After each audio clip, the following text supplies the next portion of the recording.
കാക്കിക്കുള്ളിലെ തെരുവ് ഗുണ്ടകളെ ആര് നിയന്ത്രിക്കും? സർക്കാരോ പൊതുജനമോ മാധ്യമങ്ങളോ? അതാണ് ഇന്നത്തെ ചർച്ച.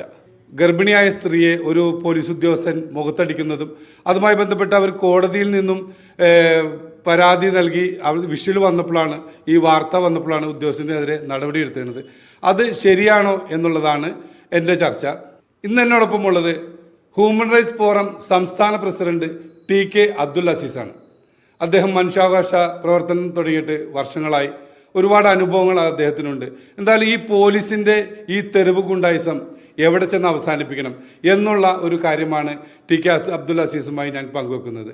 ഈ പോലീസിൽ ഇപ്പോൾ നിരവധി പ്രാവശ്യമായി പല സാഹചര്യങ്ങളിലും ഈ ഗുണ്ടകളായി മാറി. ഗുണ്ടകളെന്ന് വെച്ചാൽ ചെറിയ രീതി നമുക്ക് തിരിച്ചടിക്കാം, പോലീസിനെ നമുക്ക് തിരിച്ചടിക്കാൻ പറ്റില്ല. പല അനിഷ്ട സംഭവങ്ങളാണ് ഇന്നിപ്പോൾ ഉണ്ടാകുന്നത്. ഒരു ഗർഭിണിയായ സ്ത്രീയെ ഒരു ഉദ്യോഗസ്ഥൻ അടിക്കുന്നു. അവർ കോടതി പോയപ്പോഴാണ് അവർക്കൊരു നീതി ലഭിച്ചെന്ന് പറയാറായില്ല, സസ്പെൻഷൻ മാത്രമേ ഉള്ളൂ. ഇങ്ങനെയുള്ള ആളുകളെ എന്ത് ചെയ്യണം? സേനയ്ക്ക് എന്താണ് ഇതിൽ ചെയ്യാനുള്ളത്? നമസ്കാരം. ഞാൻ ഇത് സംബന്ധമായി വാർത്ത ഇന്ന്